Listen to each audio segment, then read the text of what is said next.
मस्त आपला आंबट तिखट चवीचा कच्चा चिवडा तयार आहे। नमस्कार, खमंग मराठीमध्ये आपलं खूप खूप स्वागत आहे। आज मी नागपूर स्पेशल खमंग असा कच्चा चिवड्याची रेसिपी दाखवणार आहे। उन्हाळ्याच्या दिवसात मधल्या वेळेस खाण्यासाठी साधारणतः सगळ्यांकडेच हा प्रकार केला जातो। चला तर मग यासाठी लागणारे साहित्य आपण बघून घेऊया।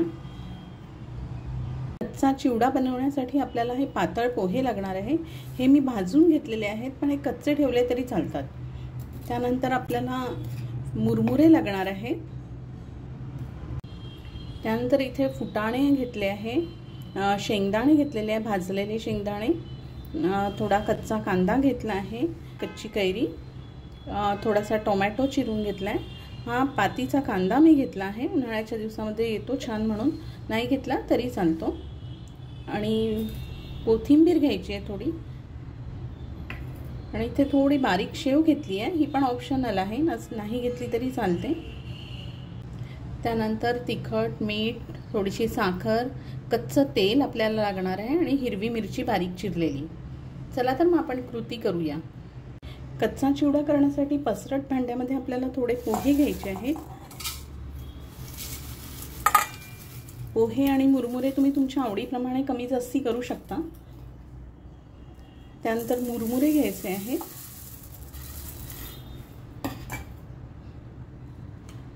भाजलेले शेंगदाणे त्यामध्ये घालायचे आहेत,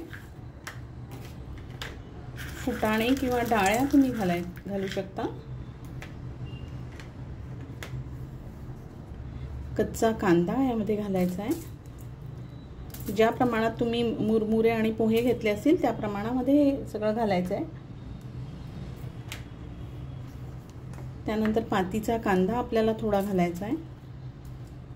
पातीच्या कांद्यामुळे कच्चा चिवड्याला छान टेस्ट येते। त्यानंतर टोमॅटो आपल्याला घालायचा आहे। उन्हाळ्याचा दिवस असल्यामुळे कच्ची कैरी पण आपण ह्यामध्ये घालणार आहोत, नसली तर नाही घालायची।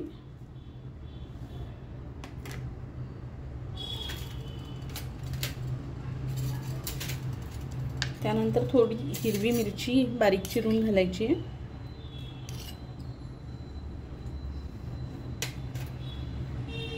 लाल तिखट तुम्ही आपल्या आवडीप्रमाणे टाका।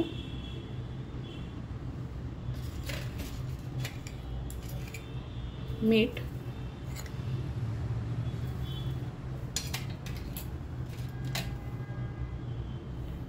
थोडीशी चवीला साखर,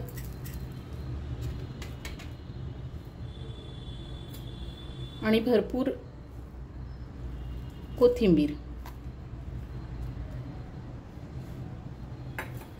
हे सगळं छान मिक्स करून घ्यायचं आहे। हे सगळं हातानेच कालवायचं, म्हणजे छान कालवलं जातं।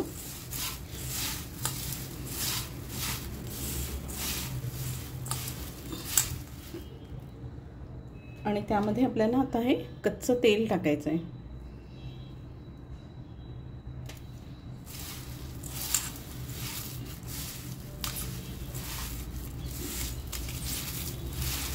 मस्त असं चोळून आपल्याला हे कालवून घ्यायचं आहे।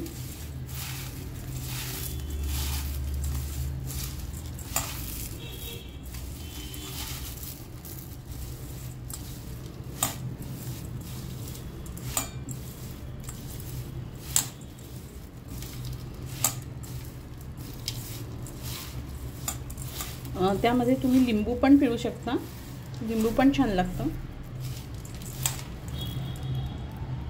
आणि सगळ्यात शेवटी यामध्ये आपल्याला थोडीशी शेव घालायची आहे।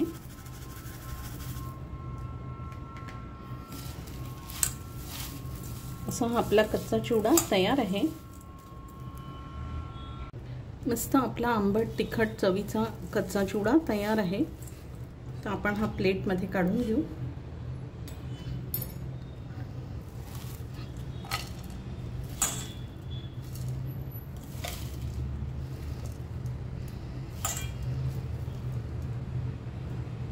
यावर आता बारीक चिरलेला थोडा कांदा,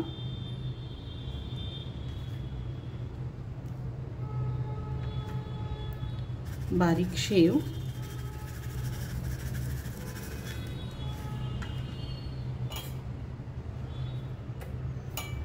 आणि बारीक चिरलेली कोथिंबीर।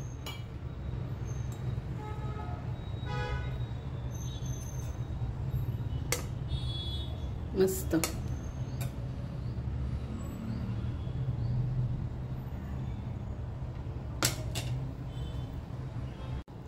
तुम्हाला माझी ही रेसिपी कशी वाटली ते मला कमेंट करून नक्की सांगा आणि नक्की करून बघा। आवडली असेल तर माझ्या चॅनलला सबस्क्राईब जरूर करा। धन्यवाद।